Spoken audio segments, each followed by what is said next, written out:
გამარჯობა BMG-ის გუნდი წარმოგიდგენთ საქმის კურსს, რომელსაც ბექაბაციკაძე გაუძღვება. გვიყურებთ TV1 და გვისმენთ ჩვენი პარტნიორი რადიოების თბილისის და ჰერეთის საშუალებით 93-ზე და 5-ზე 102-სა და 8-ზე.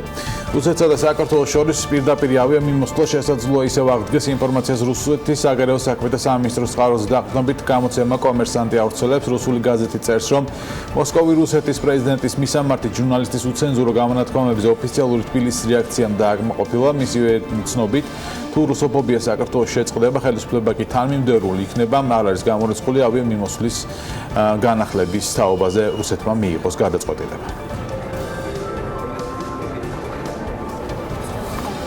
თბილისში ლისის ტბიდან ჩამოსასვლელი ალტერნატიული გზის მშენებლობა იწყება, როგორც თბილისის მერმა კახკალაძემ განაცხადა, გზა, რომელიც ჯამში 15 მილიონი ლარი ჯდება, ვეფხი და მოყმის ძეგლის მიმდებარე ტერიტორიას დაუკავშირდება. ეს განცხადება თბილისის მერმა მთავრობის ხდომაზე გააკეთა, სადაც კიდევ რამდენიმე საკითხზე იმსჯელეს. სალომე მეცხვარიშვილი ჩაგვაყენებს საქმის კურსში. სალომე, გამარჯობა, გისმენთ. ბექა, სანამუშაოდ თბილისის მერის ხდომაზე განხილულ საკითხებს დაუბრუნდებით, მანამდე გეტყვით სიახლეს დედაქალაქში 90 ახალი ავტობუსის პროექტთან დაკავშირებით. საქმე ისაა, რომ პროექტის ნაწილი უკვე განხორციელებულია და დედაქალაქში უკვე მოძრაობს 40 დიზელზე მომუშავე ახალი ავტობუსი, თუმცა მეორე ნაწილი ავტობუსებისა ჯერ დედაქალაქში შემოყვანილი არ არის. მიუხედავად იმისა, რომ კომპანიას ჰქონდა ვალდებულება, ის უკვე შემოიყვანა და როგორც ჩვენთვის არის ცნობილი, კომპანია თეგეტა ბასენთ თრაქმა დააგვიანა შემოყვანა ავტობუსების და დააღვია ხელშეკრულებით გაწერილი პირობები. სწორედ აქედან გამომდინარე, მას მოუწევს გარკვეული ჯარიმის გადახდა, მას შემდეგ რაც სრულად დააკმაყოფილებს და შეასრულებს ხელშეკრულებით გაწერილ პირობებს და დედაქალაქში 90-ვე ახალ ავტობუსს შემოიყვანს, თუმცა რა იქნება ჯარიმა ჯერჯერობით ცნობილი არ არის. შეგვიძლია მოვისმინოთ, რა განცხადება გააკეთა დღეს ამასთან დაკავშირებით თბილისის მერის მოადგილემა. პროექტო, რომელიც გამახორციელა ფაქტურად ნებისმიერ გადაცილებულ თვეზე კომპანია ბუნებრივია ჯარიმას იხდის, თუმცა აუცილებლად მოწოდებული იქნება ყველა ის ავტობუსი, რომელიც შეკვეთილია.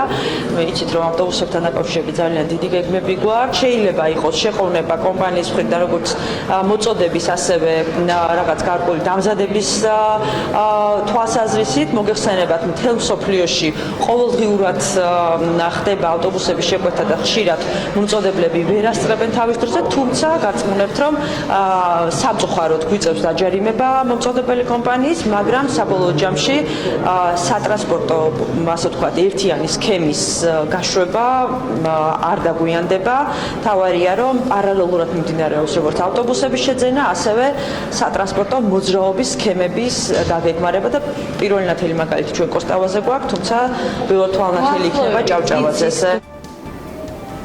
რატომ დაგვიანდა დედაქალაქში ავტობუსების მეორე ნაკადის შემოყვანა? ამ საკითხზე ჩვენ თავად კომპანიასაც დაუკავშირდებით და იმედი გვაქვს მათ კომენტარსაც შემოგთავაზებთ ოდნავ მოგვიანებით. რაც შეეხება დედაქალაქის მთავრობის ხდომაზე განხილულ სხვა საკითხებს, როგორც ითქვა, იწყება ახალი პროექტი, რომლის ღირებულებაც 15 მილიონი ლარია და რომელიც გულისხმობს ლისის ტბისა და მარშალ-გელოვანის გამზირის დაკავშირებას, კონკრეტულად ლისის ტბისა და ვეფხი და მოყმის ძეგლის დაკავშირებას, როგორც დედაქალაქის მთავრობის ხდომაზე კახაკალაძემ განაცხადა. უახლოეს პერიოდში დაიწყება პროექტის პროექტირება, რის შემდეგაც უკვე დაიწყება სამშენებლო სამუშაოები.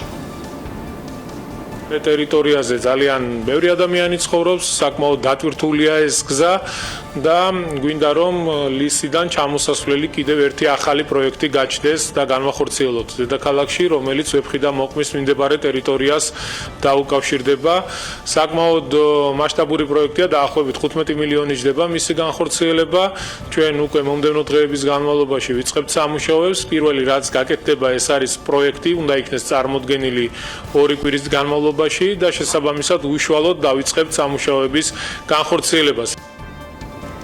ტაქსების რეფორმა იყო კიდევ ერთი საკითხი, რაზეც დღეს დედაქალაქის მთავრობის ხდომაზე იმსჯელეს, როგორც კახაკალაძემ განაცხადა, დღეიდან უკვე ტაქსის მძღოლებს, რომლებსაც სურთ დარეგისტრირება და ლიცენზიის აღება A ან B კატეგორიისთვის, მათ შეუძლიათ მიმართონ იუსტიციის სახლს და სწორედ აქ მოახერხონ დარეგისტრირება და ლიცენზიის აღება.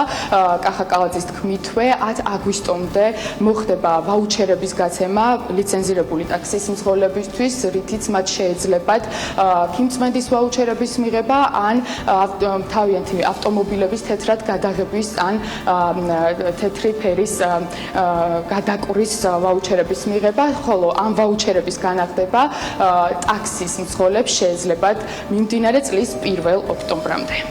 მადლობა სალომე მეცხვარიშვილს, სწორედ იმ თემაზე განვაგრძობთ საუბარს, რომელსაც ის ბოლოს შეეხო. დღეიდან ტაქსის მფლობელებს იუსტიციის სახლში A და B კატეგორიის ნებართვის აღება შეეძლებათ. ამის შესახებ დედაქალაქის მერმა მთავრობის ხდომაზე განაცხადა.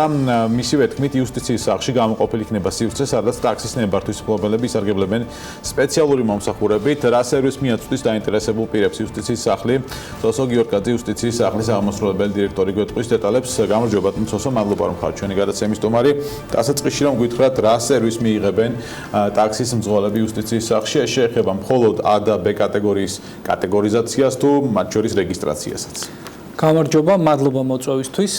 თბილისის მერიისა და ადგილობრივი გამგეობის გარდა დღეიდან უკვე იუსტიციის სახლებში შეუძლიათ მობრძადნენ მსურველები და მიიღონ ნებართვა როგორც ტაქსით გადაყვანისათვის, ასევე კატეგორიის ცვლილებასთან დაკავშირებით.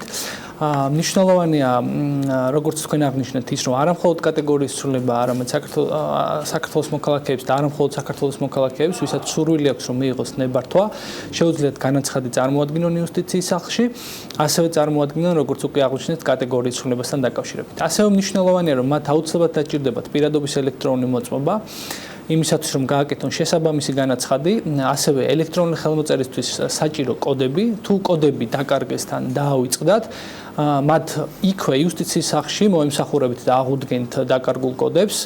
აქვე მინდა აღვნიშნო, რომ 2018 წელს გატარებული იუსტიციის სამინისტროს მიერ გატარებული რეფორმის საფუძველზე მოგეხსენებათ, რომ შესაძლებელია ელექტრონული ხელმოწერა ნებისმიერ ადგილას, სოფლის ნებისმიერ წერტილში, სადაც არ უნდა იყოთ და თუ თქვენ გაქვთ ინტერნეტი, შეძლებთ რომ თბილისის მერიის ვებგვერდზე გააკეთოთ ტაქსისათვის საჭირო ტაქსის ნებართვის საჭირო განაცხადი და იქვე მიიღოთ სახლიდან გაუსვლელად. ხოლო იმ შემთხვევაში თუ თქვენ მაინც გადაწყვეტთ, რომ გამოცხადდეთ ფიზიკურად განცხადების დასაწერად, იქნება ის თბილისის მერია, გამგეობა თუ იუსტიციის სახლი, ჩვენი თანამშრომლები დაგეხმარებიან იმისთვის, რომ გააკეთოთ ელექტრონული ხელმოწერით ეს განცხადება და იქვე იმავე დღეს მიიღოთ ლიცენზია. ბატონო სოსო, როდესაც ტაქსების რეგისტრაციის პროცესი დაიწყო, მაშინ გვახსოვს ის მოვლენები, ხო იუსტიციის სახლის გადატვირთულობა, თუმცა სხვა თემას უკავშირდებოდა ეს, რაში გაკეთა განცხადებები, არ უკავშირდება ტაქსების რეგისტრაციის საკითხს, ასევე თბილისის მერმა მაშინ თქვა, რომ იუსტიციის სახლი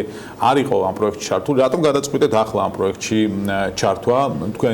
თქვენი ინიციატივა იყო თუ თბილისის მერიის, რომელთანაც ერთადაც დაიგეგმა საომავლო თანამშრომლობა და გამარტივება პროცესის მოქალაქეებისთვის? დიახ, მოგეხსენებათ, რომ ტაქსების რეფორმა ეს არის თბილისის მერიის ინიციატივა, რაც ბუნებრივია გულისხმობს, რომ მოქალაქეებისთვის უფრო კომფორტული იყოს გადაადგილება, უფრო ასე ვთქვათ, გამართული და ადმინისტრირებადი იყოს საქართველოში ტაქსით გადაადგილებასთან არსებული საკითხები.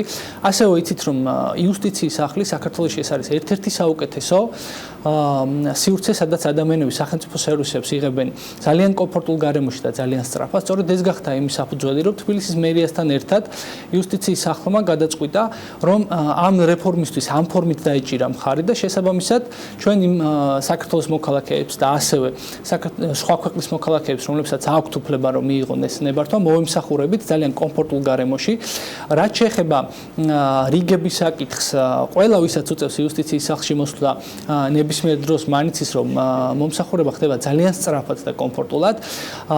სწორედ ამ საკითხს მინდა შევეხო, რომ ვადები არის ძალიან მნიშვნელოვანი. კერძოდ, იმისათვის რომ ასე ვთქვათ, რიგითობა იყოს დაცული და საქართველოს მოქალაქეებმა შეძლონ კომფორტულად ამ მომსახურების მიღება, უნდა გაითვალისწინონ აუცილებლად ერთი მნიშვნელოვანი სიახლე ამ სერვისთან დაკავშირებით. მიუხედავად იმისა, თუ როდის გადის ვადა უკვე არსებულ ლიცენზიას, მაგალითად 1 ოქტომბერს მათ შეუძლიათ მოვიდნენ წინასწარ და მოითხოვონ ნებართვის განახლება. რაც იმას გულისხმობს, რომ შესაძლებელია ივლისში, ამ პირობითად აგვისტოში განაახლო ტაქსის ლიცენზია, რომელიც ჩაირთვება ოქტომბრიდან, ხო, ეს ჩაირთვება ოქტომბრიდან. ეს არ ნიშნავს, დიახ, ეს არ ნიშნავს იმას, რომ თუ ივლისში განაახლებთ თქვენ ნებართვას, ასე ვთქვათ, ის ვადა ჩამოგაკდება და ივლისიდან აიწყება ათლა ახალი ნებართვის. არა, ვიდრე ძველი ნებართვის ვადა არ მოიწურება, ახალი ნებართვის ვადა არ ჩაირთვა. ბატონო სოსო, საუბრის ბოლოს მინდა რომ იქნებ რაიმე სიახლეზე მოვასწროთ ლაპარაკი იუსტიციის სახლი როგორც წესი იყო ნერგავს ხოლმე და ორიენტირებულია თქო განვითარებაზე იმ სერვისების მათ შორის რომელიც აქვს. ამის სიახლეზე ხომ არ მუშაობთ ახლა რომლის ანონსებაც დღეს უკვე შეგვიძლია მაგალითად ერთი სიახლე რომელიც რამდენიმე წამში დავაანონსეთ თქვენი პასუხის შემდეგ არის ის რომ მომსახურების სააგენტო მუშაობს ელექტრონულად გამბაჟების სისტემაზე. თქვენც რამე სიახლე ხომ არ გაქვთ რომელსაც გაგვიზიარებთ? ბუნებრივია რამდენიმე პროექტზე მუშაობთ, თუმცა დღეისათვის ამას ასე ვთქვათ, ამის გაჟღერებაზე თავ შევიკავებთ, იმიტომ რომ საბოლოოდ პროექტი ასე ვთქვათ დამტკიცებული არ არის. როგორც კი ეს სიახლე იქნება, ვკვირდებით რომ მათ შორის თქვენი ეთერით მივაწვდით საქართველოს მოსახლეობას. იუსტიციის სახლის მხრიდან ახალი სერვისების მიწოდება და სერვისების დახვეწა ეს არის მუდმივი პროცესი, იმიტომ რომ მოგეხსენებათ რომ ეს არის ორგანიზაცია, რომელიც მთავარი ფუნქცია არის სახელმწიფო სერვისების ძალიან მარტივად, სწრაფად და კომფორტულად საქართველოს მოქალაქეებისათვის მიწოდება. აქედან გამომდინარე ეს არის შეუნელებელი დინამიკაში არსებული პროცესი. პრაქტიკულად შეგვიძლია ვთქვათ რომ მუდმივად წლის განმავლობაში არაერთი ახალი სერვისის დამატება ხდება, ხოლო უკვე არსებული სერვისების მიწოდების გამარტივება ასევე მუდმივი პროცესია. ველოდებით თქვენგან სიახლეებს მათ შორის მასშტაბურს. სოსო გიორგაძე იყო ჩვენი სტუმარი, მადლობა მას გადაცემაში მონაწილეობისთვის და ამბავი რომელზეც რამდენიმე ამის ვსაუბრობდი ავტომანქანის გამბაჟება და რეგისტრაცია შესაძლოა სახლიდან გაუსვლელად იყო შესაძლებელი, როგორც შინაგან საქმეთა სამინისტროს მომსახურების სააგენტოს ხელმძღვანელი მარიანა მორგოშია BMG-სთან აცხადებს, ჯერ ყველაფერი საწყის ეტაპზეა და სწორედ ამიტომ როდის ამოქმედება ახალი სერვისი კონკრეტული დრო უცნობია, რამდენიმე თვეში ვიქნებით მზად იმისთვის რომ ზოგადად პროექტი რას ნიშნავს ამასთან დაკავშირებით გესაუბროთ, ჯერ საკითხი ჩანასახშია და ამ ეტაპზე პროექტზე მუშაობთ. პროექტის შიდა დრო განსაზღვრული გვაქვს, თუმცა ჯერ ვერ ვასაჯაროებთ პროექტზე მომუშავე გუნდით, ჯერ დაკომპლექტებული არ არის, განაცხადა მორგოშია. საქმის კურსი ამით დასრულებულია 17:45 წუთზე გიბრუნებით ეთერში. მადლობა ყურადღებისთვის, დროებით.